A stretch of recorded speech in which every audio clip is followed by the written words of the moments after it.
Hello everyone, welcome back to my channel Grammarly Education. Hope you all are good and doing great in your life. So आज का हमारा topic है William Wordsworth, one of the most important writer of English literature, जिनके बिना किसी भी English literature के exam का सिलेबस इनकम्प्लीट है. तो आज हम बात करेंगे उनकी बायोग्राफी के बारे में, बिकॉज उनकी बायोग्राफी इतनी इंपॉर्टेंट है कि एक एक पॉइंट से कहीं से भी क्वेश्चंस आ जाते हैं उनकी बायोग्राफी से.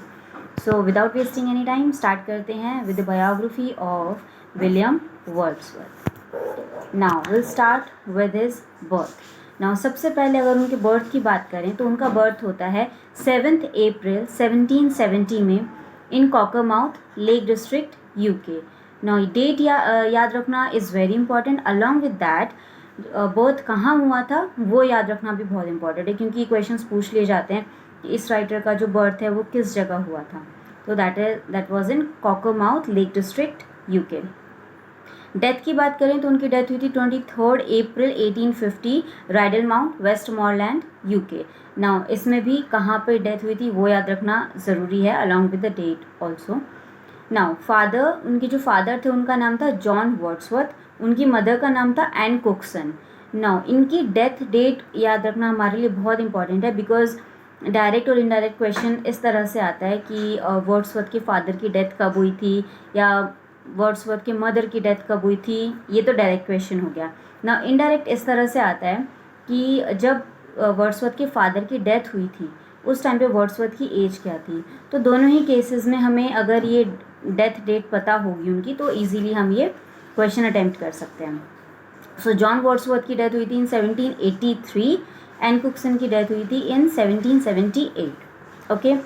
नेक्स्ट उनकी सिस्टर की बात करें तो उनकी सिस्टर का नाम था डोरोथी वर्ड्सवर्थ. डोरोथी वर्ड्सवर्थ जो कि खुद एक पोएट थी, डायरिस्ट थी, और उनका जो बर्थ हुआ था वो हुआ था 25 सितंबर 1771.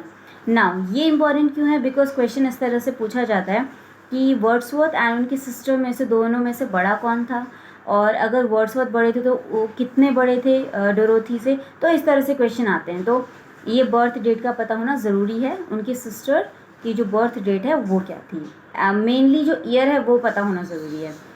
उनके ब्रदर की बात करें तो उनके ब्रदर से रिलेटेड क्वेश्चन ये आता है कि उनके ब्रदर की डेथ कैसे हुई थी. तो he passed away due to a shipwreck. एक शिपरैक में उनकी डेथ हो गई थी. नेक्स्ट अब उनके पर्सनल लाइफ के बारे में बात करते हैं कि किस ईयर में क्या हुआ. ना यहाँ पे जो भी ईयर मेंशन होंगे हर एक ईयर बहुत इंपॉर्टेंट है, हर एक लाइन से क्वेश्चन बन सकते हैं. सबसे पहले 1787 की बात करें तो went to Saint John college Cambridge. Now 1787 में वो सेंट जॉन कॉलेज गए थे जो कि कैम्ब्रिज यूनिवर्सिटी का एक कॉलेज था. He made his debut as a writer in 1787 when he published a sonnet in the European magazine while attending college. ना उन्होंने अपना डेब्यू एज अ राइटर इसी ईयर में किया था 1787 में ना. और उन्होंने वो डेब्यू किया कैसे था, उन्होंने क्या वर्क लिखा था, उन्होंने एक पोएम लिखी थी जिसका नाम था अ सॉनेट. उस पोएम का नाम था अ सॉनेट, और वो उन्होंने पब्लिश कराई थी यूरोपियन मैगजीन में. कॉलेज में ही थे वो उस टाइम पर. बात करें 1789 की, लाइक आफ्टर 2 years ही wrote an evening walk. Then उन्होंने अपना सेकेंड वर्क लिखा जिसका नाम था एन इवनिंग वॉक. ये ईयर बहुत इंपॉर्टेंट है कि ये वर्क किस ईयर में था. ना वर्क्स पे भी हम आगे बात करेंगे, बट आज हम उनकी बायोग्राफी, डिटेल बायोग्राफी के बारे में जानते हैं. देन इन 1790 में he went for a tour to France, Switzerland, Germany. फिर वो 1790 में एक टूर के लिए निकल गए, फ्रांस गए, स्विट्ज़रलैंड गए, जर्मनी गए. Then in 1791 में he graduated. He went to France and he fell in love with Annette Villon, who later gave birth to his daughter Caroline in 1792. But he could not marry her because of French Revolution that happened in 1789. He had to left the France. Now 1791 में उनकी graduation complete हो गई थी, और उस time पे क्योंकि वो फ्रांस गए हुए थे 1790 में अपने टूर पे निकले थे, तो 1791 में ही वॉज इन फ्रांस. तो वहाँ पे उनकी मुलाकात होती है एनिटी वेलों से, जिनसे उन्हें प्यार हो जाता है, और उन दोनों की डॉटर होती है कैरोलाइन, जिसका बर्थ होता है 1792 में. नाउ कैरोलाइन जो डॉटर है वो एनिटी वेलों, और वर्ड्सवर्थ की डॉटर थी कैरोलाइन. 1792 ये बर्थ ईयर पूछा जाता है कि कैरोलाइन का बर्थ कब हुआ था, या फिर एनिटी वेलों और वर्ड्सवर्थ की डॉटर का नाम क्या था, या वर्ड्सवर्थ की जो बिलवड थी जिनसे वो बेसिकली शादी नहीं कर पाए थे उनका नाम क्या था. तो वो शादी नहीं कर पाए थे बिकॉज उस टाइम पे फ्रेंच रेवोल्यूशन स्टार्ट हो चुका था ऑलरेडी 1789 में, जिसकी वजह से उस टाइम पर बहुत पीक पर पहुंच गया था कि और उसकी वजह से उन्हें फ्रांस को छोड़ना पड़ा, तो वो उनसे शादी नहीं कर पाए। नेक्स्ट बात करें हम तो 1793 में ही return to England to earn money. वो वापस इंग्लैंड चले गए बिकॉज ऑब्वियसली फ्रेंच रेवोल्यूशन चल रहा था, तो वापस वो इंग्लैंड चले गए अपनी मनी अर्न करने के लिए। Then Anglo French war prevented his return to France until 1802। Now Anglo French war चल ही रहा था एंड उसकी वजह से वो फ्रांस नहीं जा पाए 1802 तक, उनका फ्रांस जाना ही नहीं हुआ। This year saw the publication of poems by him in the collection An Evening Walk and Descriptive Sketches। और इसी साल लाइक 1793 में उनका एक कलेक्शन आया An Evening Walk and Descriptive Sketches, इन दोनों का कंबाइन एक कलेक्शन पब्लिश हुआ था। ये डेट भी बहुत इंपॉर्टेंट है, ये ईयर बहुत इंपॉर्टेंट है। Then next year 1794 reunited with Dorothy। Then 1794 में वो अपनी सिस्टर के पास चले जाते हैं और उनके साथ रहते हैं। 1795 is also a very important year. He inherited the legacy of euro 900 by Wesley Calvert। Now Wesley Calvert थे, उन्होंने वर्ड्सवर्थ की बहुत हेल्प की और उन्होंने उनको 900 यूरो दिए थे, जिसकी वजह से वर्ड्सवर्थ अपना राइटिंग करियर जो था वो परस्यू कर पाए। अगर उन्हें ये लेगेसी नहीं मिलती, अगर उन्हें ये हेल्प नहीं होती, तो उन्हें अपना राइटिंग करियर छोड़कर उन्हें काम करना पड़ता। बिकॉज उनकी हेल्प हो गई थी तो वो अपना फोकस कर पाए अपने राइटिंग करियर पर। ऑल्सो ये ईयर इसलिए इम्पॉर्टेंट है क्योंकि इसी साल उनकी मुलाकात हुई थी कॉलरिज से, बाद में जिनके साथ मिलकर उन्होंने लिरिकल बैलेट्स लिखा था, जिसकी वजह से रोमांटिक पीरियड की शुरुआत हुई थी। देन इन 1797 में William and his sister Dorothy move to Alfoxden to be near Coleridge. Now 1795 में जब उनकी मुलाकात कॉलरिज से हुई तो उनको आइडिया लग गया था कि कॉलरिज बहुत अच्छा वर्क लिख सकते हैं, उन्हें बहुत पोटेंशियल है, तो वो 1797 में अपनी सिस्टर डोरोथी के साथ कॉलरिज के पास रहने के लिए चले गए, एल्फॉक्सटन एरिया में रहने के लिए चले गए। ना ये जो जगहों के नाम है ना, ये भी बहुत इंपॉर्टेंट है, ये भी पूछे जा सकते हैं। आगे बात करें तो 1795 से 1797 के बीच में वो एक प्ले भी लिख रहे थे। नाउ वर्ड्सवर्थ का ये इकलौता प्ले है, इसके अलावा उन्होंने और कोई प्ले नहीं लिखा है बिकॉज वो प्योरली पोएट थे, बट एक प्ले उन्होंने लिखा था जिसका नाम था द बॉर्डरर्स और वर्स ट्रेजेडी। ना इसकी सेटिंग पूछी जाती है कि इसकी जो सेटिंग है, इस प्ले की जो सेटिंग है, मतलब ये जो स्टोरी है वो किस टाइम की स्टोरी है। तो ये स्टोरी उस टाइम की है जब हेनरी III इंग्लैंड में रूल कर रहे थे, लाइक बहुत पहले की स्टोरी दिखाई गई है, जब हेनरी III इंग्लैंड में रूल कर रहे थे उस टाइम के आसपास की सिचुएशन या स्टोरी क्या थी वो दिखाने की कोशिश की गई है इस प्ले में।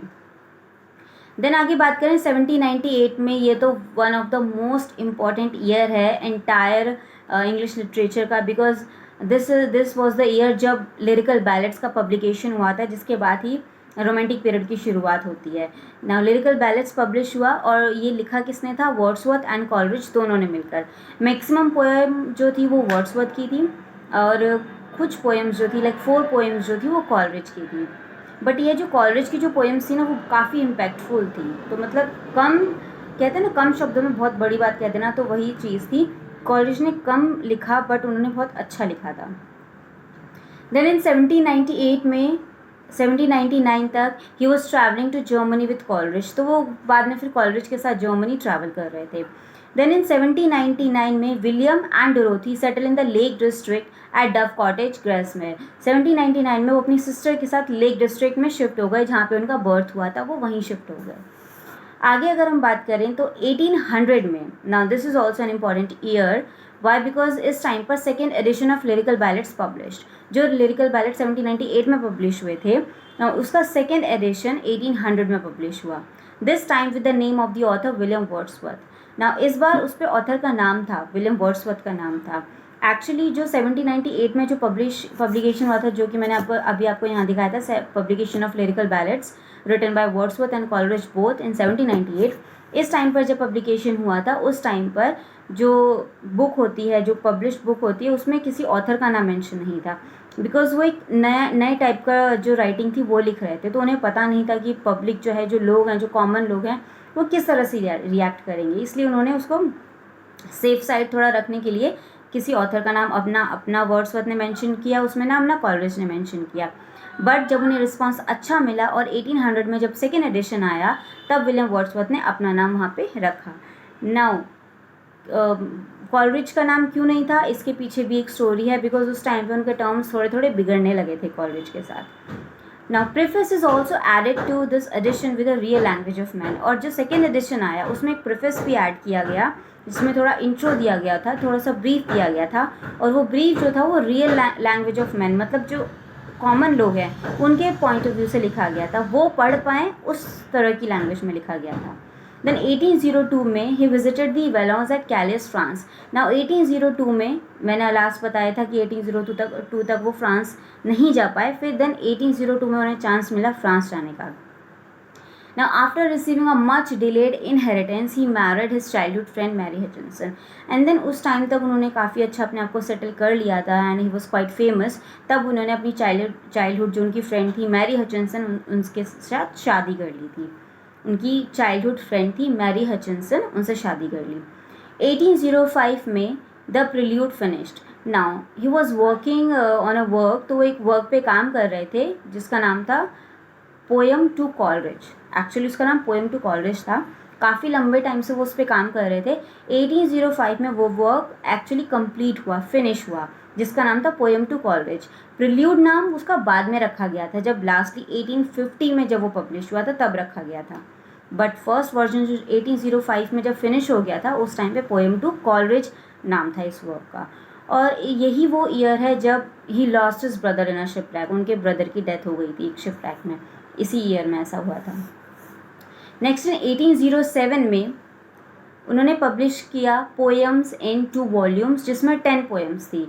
उनका एक पोएम्स का कलेक्शन आया, जैसे कि पहले आया था वैसे फिर एक पोएम्स का कलेक्शन आया, पोएम्स इन 2 वॉल्यूम, जिसमें 10 पोएम्स थी. और ये काफ़ी इंटरेस्टिंग और डिफरेंट तरह की पोएम्स थी, बहुत ही इंटरेस्टिंग पोएम्स थी इसमें, और ये काफ़ी फेमस रहा ये पब्लिकेशन.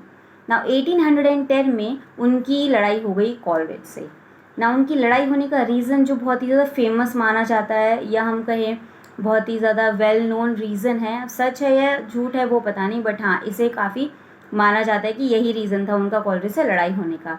तो may be because Coleridge loved his sister in law Sara Hutchinson, sister of Mary Hutchinson. ऐसा माना जाता है कि कॉलरिज को उनकी वर्ड्सवर्थ की जो सिस्टर इन लॉ थी सारा हचिनसन, बेसिकली वर्ड्सवर्थ की वाइफ की जो सिस्टर थी सारा हचिनसन, उनसे प्यार हो गया था. और वर्ड्सवर्थ को शायद ये अच्छा नहीं लगा कि कॉलरिज को उनकी सिस्टर इन लॉ से प्यार हो गया, तो इस वजह से उनके टर्म्स कुछ बिगड़ने लगे थे. और थोड़े टाइम पहले से भी कुछ टर्म्स वैसे सही नहीं थे, बिकॉज उनके जो पॉइंट ऑफ व्यूज़ थे वो थोड़ा अलग होने लगे थे कुछ चीज़ों को लेकर. देन ये भी एक फिर सॉलिड रीज़न माना जाने लगा बाद में. Coleridge wrote dejection and ode for Sara. Coleridge ने एक वर्क भी लिखा था for Sara Hutchinson, that is dejection and ode. Now 1812 में his children Thomas and Caroline died. Now ये ईयर उनके लिए बिल्कुल भी अच्छा नहीं था, बिकॉज इस ईयर में थॉमस और कैरोलाइन जो वर्ड्सवर्थ के बच्चे थे उन दोनों की डेथ हो गई थी. And in 1813 he moved to Rydal Mount between Grasmere and Rydal Water. He was also appointed distributor of stamps for Westmorland, जिसके लिए उन्हें 400 यूरो पर ईयर मिलते थे. नाउ 1813 में वो राइडल माउंट शिफ्ट हो गए. शिफ्ट होते ही रहे वो अपने कन्वीनियंस के हिसाब से. राइडल माउंट शिफ्ट हो गए जो कि ग्रासमेर एंड राइडल वाटर के बीच की जगह थी. एंड ऑल्सो उनको उस टाइम पर as a distributor of stamps, जो स्टैम्प्स होते हैं ना, as a distributor of stamps appoint किया गया वेस्टमोरलैंड एरिया में, जिसके लिए उन्हें 400 यूरो पर ईयर मिलते थे. सो ये कहानी थी 1813 तक की. ना कहानी तो हमें जाननी है 1850 तक की, बिकॉज वर्ड्सवर्थ की डेथ होती है 1850 में. सो आगे की स्टोरी जानने के लिए आपको बने रहना पड़ेगा मेरे साथ इसी चैनल पर, जिसका नाम है ग्रामलेट एजुकेशन. एंड नेक्स्ट वीडियो देखना ना भूलें बिल्कुल भी, जो आगे इसका कंटिन्यूएशन में होगा, बिकॉज पूरी बायोग्राफी जानना बहुत ज़रूरी है. सो आई होप आपको ये वीडियो पसंद आया होगा. और अगर आपको ये वीडियो पसंद आया है तो यू नो आपको क्या करना है. You have to like and share this video, and also don't forget to subscribe to this channel. Thank you so much.